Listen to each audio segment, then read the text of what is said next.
Hi there, how are you? I'm Luke, and welcome to the Holy Crepe virtual experience. I guess I should start with a little bit about me and why I chose to share crepe making as something that I'm passionate about. I grew up as a young boy. I grew up living in Europe, and so I spent half my time while I was young. I spent half my time in England, and I spent half my time in France. And living with a French father, something that you end up doing at some point is you end up having crepes. And luckily for me, I got to have crepes many times, so many times that it became one of my favorite things to do. And so I thought it would be a cool thing to share with you, and it's something that I'm quite passionate about, which is what is the kind of atmosphere and the vibe and the experience of making crepes, learning how to make crepes, hanging out with someone while they're making crepes, and getting to enjoy eating the crepes at the end. So I hope that you guys enjoy this virtual experience, and as I'm doing what I'm doing here in my kitchen, you could also follow along at home. So the first thing that I would do with you to come on my experience is I might ask you some questions about yourself. Have you ever been to France? Do you speak any languages other than English? If you could tell me something about growing up in Canada, what would it be? What's one food that you like to cook? The first thing we should probably do is get into the ingredients. But before we do that, it's very important when you're cooking as a French person, or you're cooking with a French person, to set the mood properly. So what I'm going to do is I'm going to put on some French music. Let's see what it gives.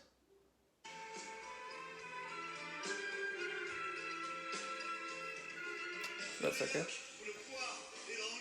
Might be a little bit too loud. So when you're setting up your background music, you want to make sure that it doesn't intrude in the conversation, because an important thing when you're making your crepes, if you're with family or you're with friends, is that while you're doing it, you're having a good conversation with them. Okay, so let's get to the ingredients. First ingredient, milk. Very important for crepes. And you can use lactose-free milk. You can use a substitute for milk. So that could be, let me just turn this down slightly. So the substitute for milk could be, let's see, almond milk you could use soy milk, you could use lactose-free milk, which is what I'm using. And while I'm doing this, I'd like to also share a little bit of the French language. So in France, they speak a completely different language than in England. And when I was young, I had the fortune of learning that language, and I can remember some of it now still. So I'll share a little bit with you. So the word that we use for milk in French is a different word. We call it lait. So if I was to say, this is some milk, I would say, c'est du lait. So c'est, it is, du, some, and lait is milk. Second ingredient. Can you see? Sugar. Very important when you're making something sweet to include sugar. And in French, the word for sugar is sucre. And it's an interesting sound, the word sucre, when a lot of the French R's are very different to the English R's. So if you're saying R in Canadian, or a Canadian sound, you would say R.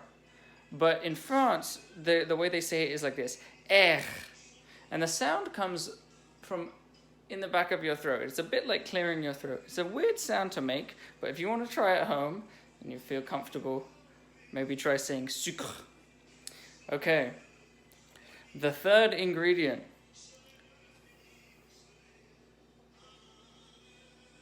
You see? Butter. So you can use butter, or I don't know if you can use margarine. I've never tried it before. I usually stick to butter. You can use lactose-free butter if you want.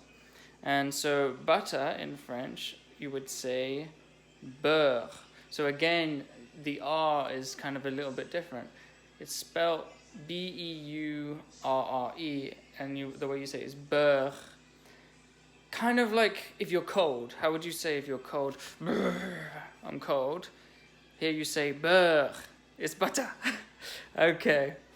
And the third ingredient that we have, very important when you're baking. Can you read that? Flour. So once again, the French have a different word for flour than we do in English. The French call it de la farine. So the word is farine.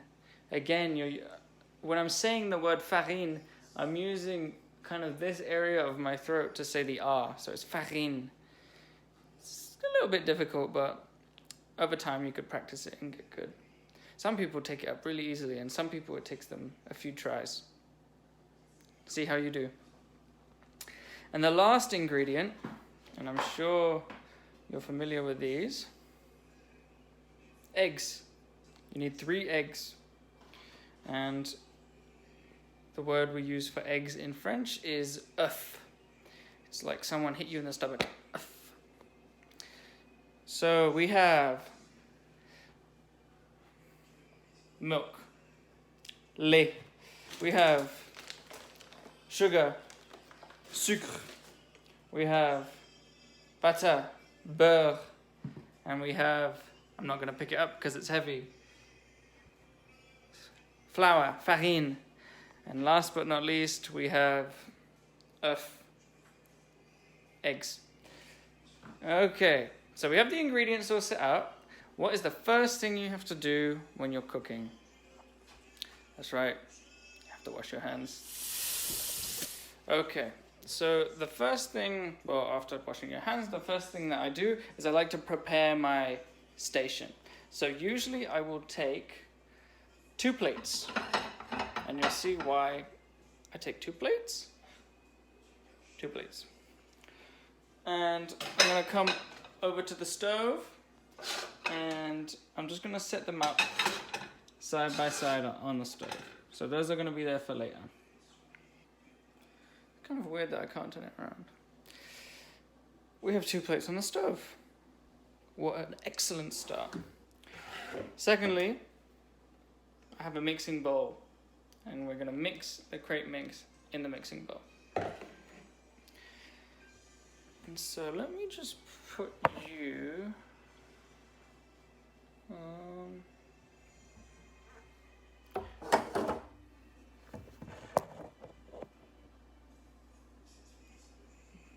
there. You see my mixing bowl? Excellent. Okay, so I've pre-prepared this. This is a mix of flour and sugar, and the way we say flour is farine, and the way we say sugar is, do you remember? Sucre. So we have 2 cups of flour and 1/3 of a cup of sugar. All together, it's going to go right in the bowl.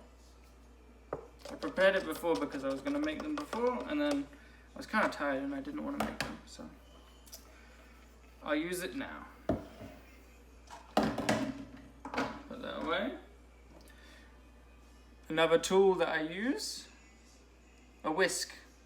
So I'm going to take my bowl with the flour and the sugar, and just mix it up. Whisk it all together so that the flour mixes with the sugar. There we go. Excellent. The next step is actually to cut up some butter. So I'm going to take the butter, and you have to do something special with the butter. You have to melt it, because we're going to put it into a mix, and the mix is going to be liquid. And if you just put a chunk of solid butter into the mix, it doesn't join all the other elements of the mix. It kind of just sticks there as one big piece of butter, and that's not what we want. We want it to kind of mix in well and become one with the mix. So let me just cut the butter. Okay, so see, I have about this much butter. Maybe a little bit more than that. Cut off another piece. Can you see? Okay. Alright, so we have our bowl with the butter. There it is. I'm gonna go over to my microwave. Here's the microwave. Open it up. And just put the bowl right in there. We're going to put that on for 10 seconds and hopefully the butter's going to melt down into a nice liquid. And while I'm doing that, I just quickly wash my hands. Now, okay, let's see. So you'll see here, the butter didn't quite melt all the way. So I put it for 10 seconds. We're going to have to put it for a little bit more. So I'm going to put it in for another 20 seconds, and that should do the trick. And so something about making crepes that I've noticed with myself is that it kind of goes by the flow. I don't really follow a specific recipe. I have the recipe and I'm telling you the measurements, which are correct measurements, but even with the butter, you'll notice I didn't tell you an exact number. It's more like a feeling. So crepes come from a region of France. Here, look. See how liquid it is? So they come from a region of France, in the north of France, and it's called Normandy. And this is a very old region of France. And the crepes were developed by poor people, kind of like peasants, and they were used to kind of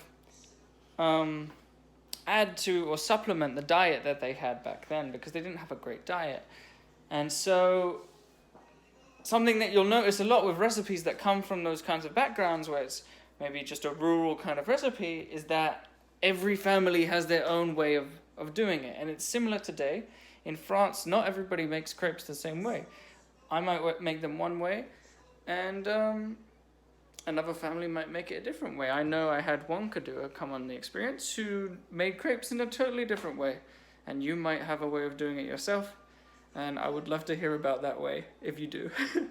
Or do you have maybe a family recipe that you make from your family?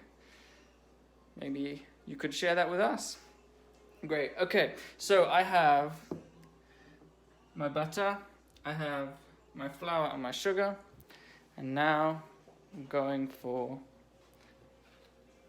the milk. The butter's not in the mix yet. So I'm going to put you back up here. Very precarious. Okay. We have the milk. And we get our measuring cup. This is 1 cup. And I'm going to put about 2 cups. We'll see. Kind of depends on what it turns out into. I'm going to put 1 cup in first.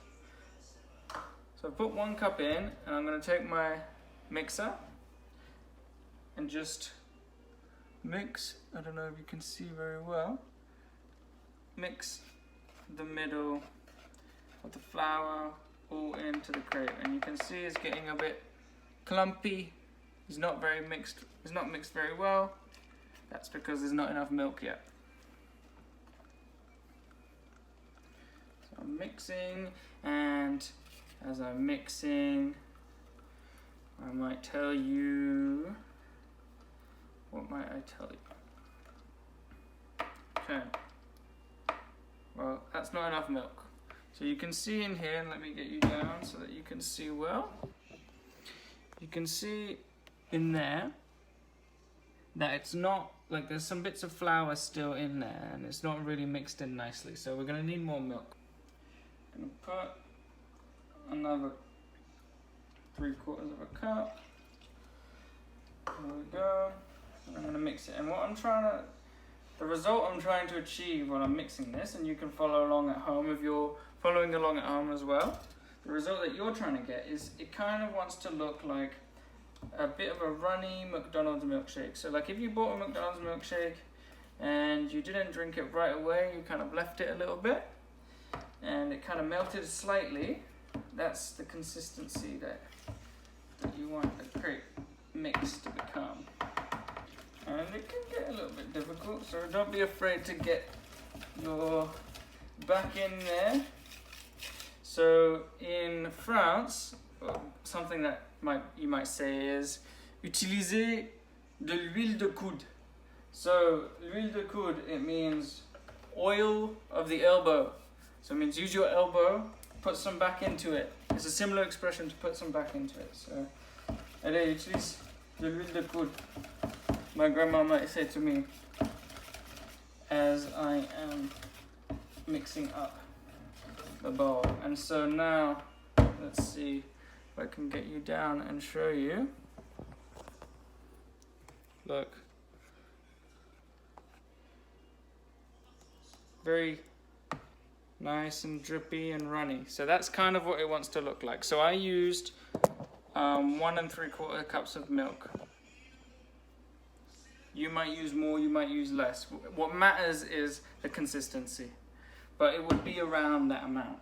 So you can just go slowly. You add a cup and then you add, you see, is it runny, is it not? You might add a little bit more, mix it up, add a little bit more, mix it up, and then eventually you'll get to the right consistency. Okay, so we have, in here we have the flour, we have the milk, we have the sugar. I'm going to pour in, remember that butter from earlier that we melted? I'm going to pour that in. It's going to give it a nice yellowish color, which I'll show you in a second. So we have the flour, the milk, the butter, and the sugar all in one. And the last thing that we need are the eggs. So we have, usually I add 3 eggs. I'm gonna go bring you with me to get the eggs. 3 eggs, 1, 2, and 3. We'll bring them back with us. And set you up there. Look at that. Who says I can't be a professional cameraman? Okay, so I'm learning as well as you right now because it's the first time that I take a video anything like this, okay? So you're learning how to make crepes, I'm learning how to shoot a video. Let's see how it goes. So, first egg. And when you're cracking eggs, there's 2 methods that I like to use. You might have your own method, so you can use your own method. First method is the edge of the bowl. I hold the edge of the bowl because this is a bit of a flexible plastic. I hold the edge of the bowl, give it a firm tap, and you might be able to see here it's cracked now. Then I take my fingers, put it in the crack, open it up. There's an egg in the bowl. And we can get rid of the shell. Second method for cracking an egg. And I'm interested to see if you have your own method. I take a knife, just a butter knife, hold the egg in one hand, and with the butter knife, I give it a firm crack, and you can see here there's a crack on the egg.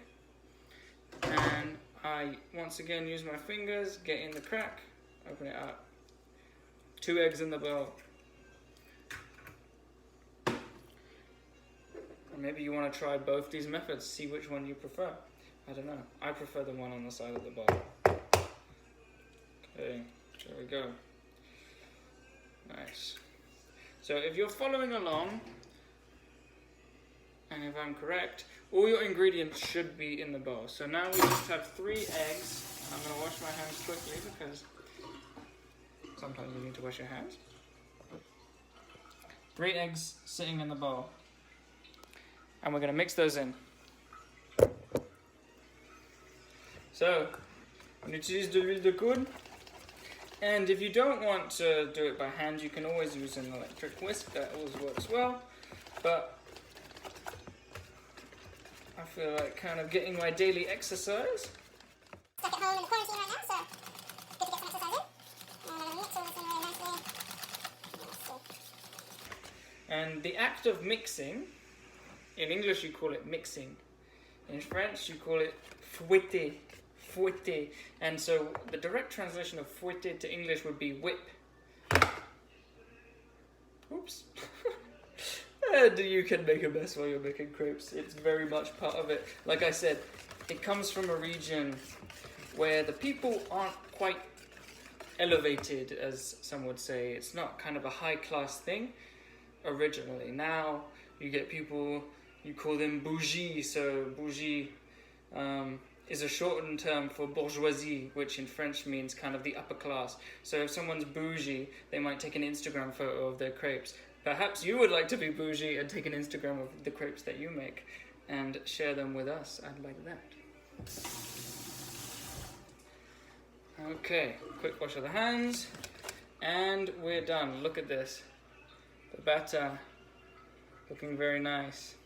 Okay, proper Jamie Oliver over here. Remember that we set up our 2 plates earlier? Here they are. And while you're making crepes, you can use a few, and I'm going to bring you down into my cupboard. You can use some different instruments. So you need an oven. Well, you need a stove.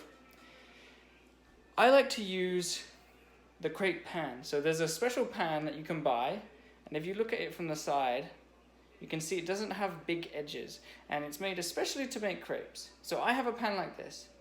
But at home you might not have a pan like this, and that's totally fine, because you can use a regular frying pan. Let me just grab one of those. A regular frying pan. Look, big edges on the side.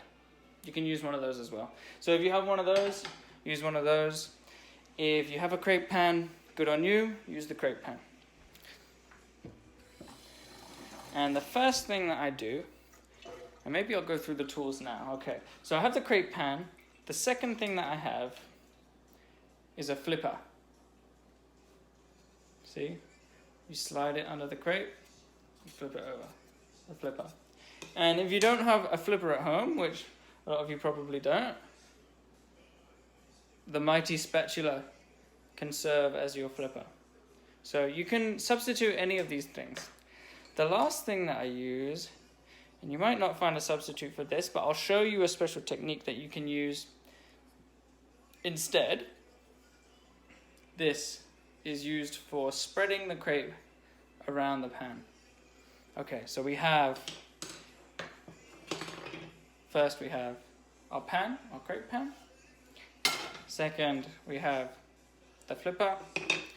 And third, we have the spreader. So I like to put my tools on a plate so that they can get a little bit dirty and it's not going to make everything a mess. We're going to bring our thing of mix over here, and I guess I forgot one tool, a ladle. Just throw that ladle right into the mix. Okay, so we want to heat the oven, or heat the stove. I like to put it quite high at first. And the idea behind that is you can put it at a medium heat, but it's going to take longer to cook the crepes. So if you put it high, it's going to sear the crepes real quick, and they'll be ready in no time. So if you take a look, here's the pan. And I'm just going to hover my hand over the pan, being careful not to touch the pan or burn myself. And I can feel that it's very hot. So that's very good. I can feel the pan is hot. It's ready to begin making crepes. And the first thing that I'm going to do is, remember that bowl of butter that we had melted earlier? This bowl, to be precise. Inside, there's still a little bit of leftover butter. And you can pour that leftover butter right onto the pan. And what that's going to do is it's going to sizzle and bubble, but it's also going to make the pan more non-stick so that the crepes don't stick to the pan. I let the butter burn a little bit, if you can see, but I'm just going to swish it around so that it maintains the non-stickness, and we make the first crepe. So I fill the ladle pretty much to full and just put it right in the middle there, and you can hear that sizzle going. And so remember this tool that I had showed you before? We use this to spread the crepe around, and you want it nice and thin, and you can be gentle. If you have one of these, be gentle with it. If you don't have one of these, I'm going to show you how to spread the crepe around without having one. So as the crepe is heating up and the batter is heating up, the liquid is going to turn into a solid. And you can see, maybe you can see now, there's some little bubbles that are starting on the crepe. And that means the heat, hot heat, is coming from underneath the pan and making the air expand. And so I take my trusty flipper. You might be using a spatula. And so I just slide it under here. And if you notice the edges of the crepe, they're a little bit brown, and that means that the underside is brown and it's ready to flip over. And look how golden brown that looks. Delicious. So the first one is going to be a little bit greasy because we put all that butter in the pan. It's going to be a little bit greasy. I like the greasy crepe. Some people don't like the greasy crepe and they want it to be more savory. That's fine. So I'm just going to take this, and remember that second plate that we had put out before? Just going to slide it right onto the second plate. Perfect. Now you try. Okay. We'll just keep going. They can cut that. Yeah. Alright, so we're going to go to number 2, crepe number 2, and this one's going to be a little bit bigger, and I'm going to try the technique without the spreader. So I put the batter right in the middle, and without a spreader, if you just hold the pan by the handle and you just spin it around, and you spin it around into a circle. This might be difficult to see. Into a circle. You can see it's all spread out over the pan. So it's not quite as thin as when I used the spreader, but it works just as well. And so to flip this one, I'm going to use the spatula just to show that it can be done. And what I'm waiting for now, remember, is the edges to turn a little bit brown and the middle to start bubbling. So the middle is bubbling, and the edges, and you can test the edges with the spatula to see if they're solid, because you'll know it's ready to be flipped when it's fully solid, because if it's liquid, it's going to be difficult and it's going to splat. Okay, it's ready to flip, and there you go. Look, just as well done with a spatula as with the flipper. Also, I wanted to share with you quickly the music that I'm using so that you can also use that if you want to have a crepe night or a French night at your house. I'm listening to a playlist by Charles Aznavour on YouTube, and let me just go to the YouTube search bar and show you how to spell his name. And hopefully you can see that. It says Charles Aznavour. And he's an old French singer who most people my age don't know about. Or they do know about, but they think he's kind of naff. And I learned about him from my parents. I want to reiterate that making a mess is fine. So sometimes I mess up a crepe and it looks kind of silly and it looks funky. But the thing about crepes is, as long as you cook it, I guess, and it's not just the liquid, they taste good no matter what they look like. So even if it's all kind of mangled and a sad looking crepe, you throw some Nutella on that bad boy and it will taste just as good as any other crepe.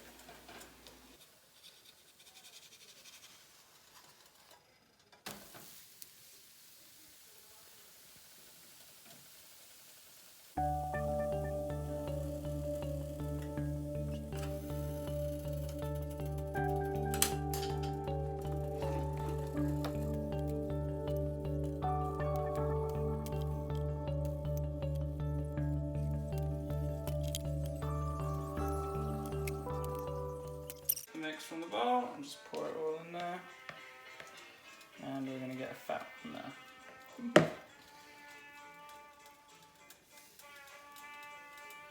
I might have put too much mix. No problem, it's going to be a big, thick crepe. There she is. So at the end of this, you might have a nice looking pile of flat crepes like this, or you might have a bit of a messy pile. Either way, doesn't matter. They all taste the same.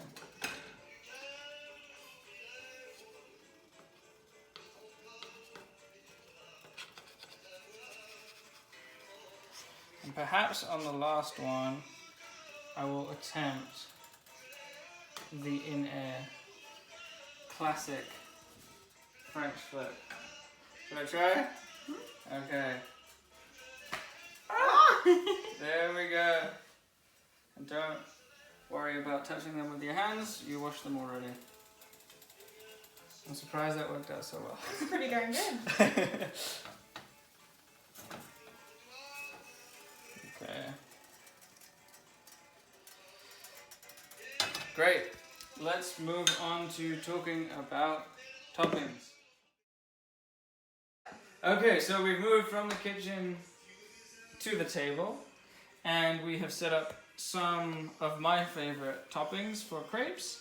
And the cool thing about crepes is you can have sweet toppings like I have here. So I have sugar, I have honey, I have whipped cream, I have the all-time favorite, Nutella, and I have some lemon. You can use a real lemon, it tastes better, or you can use real lemon and it tastes just as good usually. And so you could have the sweet crepes, or you could make them savory. So one savory crepe that I enjoy is I like to melt some cheese, and melt some ham, and maybe have some kind of spice, or not spices, but some, what are those little leaves that Herbs? Some herbs. Some cheese, some ham, and some little leaves, also known as herbs. I will show you how to make a sweet crepe.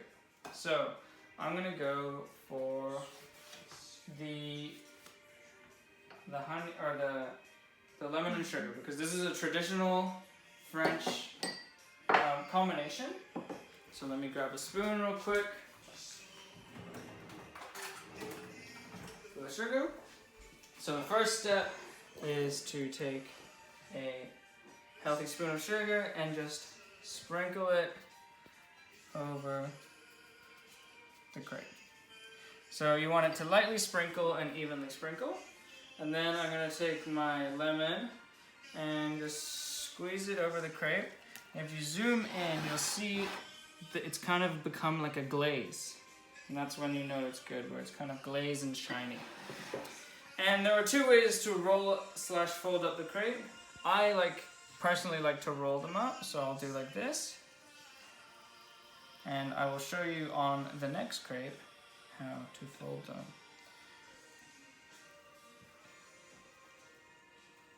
Stay. Okay. Now we're gonna go for a slightly less ambitious size, but still as ambitious in the taste. We're gonna go for Nutella, and we're blessed by a fresh Nutella.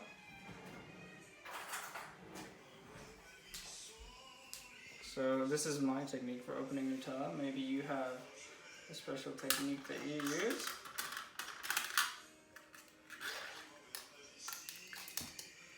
Okay, so I take a healthy amount and I just put it on one side of the crepe. You'll notice that I'm not spreading it over the whole crepe. I'm only spreading it over one side, and that's because with the folding that's gonna come, that section here is actually gonna be a part of the whole crepe. So first thing I'm gonna do, I'm gonna fold it in half. Okay, and now you can see the Nutella is all here. And I fold it in half again, and you have the quarter triangle crepe. Okay, and I guess we can top that one off with some whipped cream, because the whipped cream goes really well. A healthy portion of whipped cream. And I think you guys can add whatever type of topping you want. If you have a pile of crepes like these, you can get creative. Each one can be a different flavor of your choosing. If you've just been following along, feel free to book my experience in the Kudos catalog, and we can do this together in person, and I can give you a hand with whatever is going on. If you've tried and you've succeeded, good on you. We can still do it together if you want to book it in the Kudos catalog. If you feel confident doing it on your own, great. Now, the final touch of the crepe experience, eating the crepe.